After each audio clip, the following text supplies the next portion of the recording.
વડોદરાના વડસર વિસ્તારની એક સોસાયટીમાં ગેસ લાઇનના કામ દરમિયાન દુર્ઘટના. વીજ કરંટ લાગતા શ્રમિકનું થયું કરુણ મોત.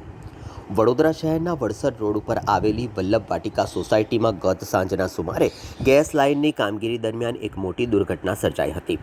વડોદરા ગેસ લિમિટેડ દ્વારા સોંપવામાં આવેલા કામ દરમિયાન સુરક્ષાના સાધનોના અભાવે 35 વર્ષીય શ્રમિકનું ઘટના સ્થળે જ વીજ કરંટ લાગવાના કારણે કરુણ મોત થયું હતું. આ ઘટનાને પગલે સ્થાનિકોમાં ભારે રોષ જોવા મળ્યો હતો અને સુરક્ષા વ્યવસ્થા સામે પણ ગંભીર સવાલો ઊભા થયા હતા. વડસર રોડ પર વલ્લભ વાટિકા સોસાયટી આવેલી છે. સોસાયટીના રહીશોએ ગેસ લાઇનના કામ માટે વડોદરા ગેસ લિમિટેડને રજૂઆત કરી હતી, જેથી વીજીએલ દ્વારા કામને કોન્ટ્રાક્ટ ખાનગી એજન્સીને આપવામાં આવ્યો.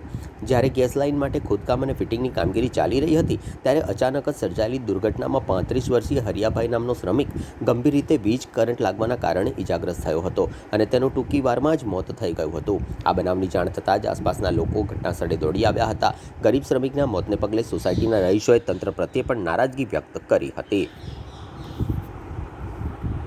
આ વડસર વલ્લભ વાટિકા 1 નંબર સોસાયટી છે.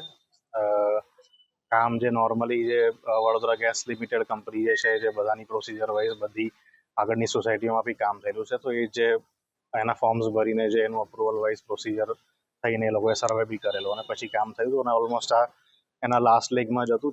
છેલ્લી થોડી લાઈન બાકી છે, પણ જે બાકી આઈડિયલી વડોદરા ગેસ લિમિટેડ એ લોકો એમના જે નિર્ધારિત એમના જે કોન્ટ્રાક્ટર્સ હોય એમને કામ એમને સોંપ્યું હશે. તેમ છતાં બી અહીંયા જ્યારે બી કોઈ બી માણસ કામ કરતું હોય, કોઈ બી અમારા સોસાયટીનું બી નાનું મોટું કામ હોય કે કોઈ બી કોર્પોરેશનનું હોય, તો અમે એમને કોઈ બી પર્સન હોય એમને બેઝિક તો તકેદારી રાખવાનું અમને જણાવતા જોઈએ છે કે તમારે આ ધ્યાન રાખવું જોઈએ.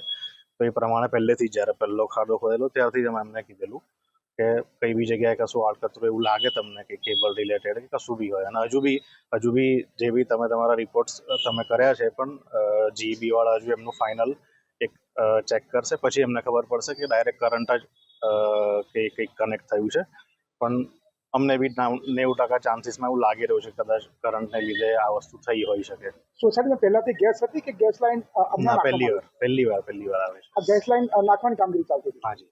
કોન્ટ્રાક્ટરની બેદરકારી કહી શકાય, કારણ કે સેફ્ટીના સાધનો એની પર હમણાં હું કશું મારેમાં કંઈ કમેન્ટ નથી આપી, પણ જો કોઈ બી કામ આ ટાઈપનું, કારણ કે આપણને ખબર છે કે મોસ્ટલી કેબલ્સ અંડરગ્રાઉન્ડ જ હોય છે, તો એ તકેદારી આઈડિયલી કોઈ બી રાખે તો સારું. કોઈ બી પર્સન. તમને કેવી રીતે જાણ થઈ કે આ મજૂર મરી ગયો છે?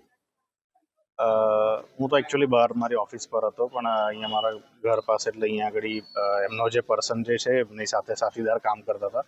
એ લોકોએ જ્યારે થોડી વાર રહીને ચેક કરવા આવ્યા હશે તો એ ભાઈ દેખાયા તો હલ્યા નહીં, એટલે એમને પહેલાં પથ્થર માર્યો તો બી હલ્યા નહીં, એટલે પછી એમને બહાર કાઢવાની કામગીરી કરી હશે. મને ફોન આવ્યો એટલે હું ઘરે આવ્યો. અમારી સોસાયટીમાંથી બી એક નજીકના એક ડૉક્ટર છે, એ બી એકવાર ઊભા એમને કીધું કે ચેક કરી લે એકવાર. અને અમે બી 112 નંબર પર, અમારી બાજુમાં છે એક પોલીસના કનેક્ટ, એટલે એમને સજેશન આપ્યું કે 112 નંબર પર ફોન કરો. એટલે એમ્બ્યુલન્સ આવી, એમને ચેક કર્યું કે મૃત છે. જીઈબીને બી બોલાવી લીધા, એટલે એ લોકોએ બી મેઇન લાઇન બંધ કરી કે એ જ કદાચ એને લીધે હોય, તો એટલે એમના લાઇટ્સ બી બંધ છે. તમારું નામ? મારું નામ રોનક મિસ્ત્રી.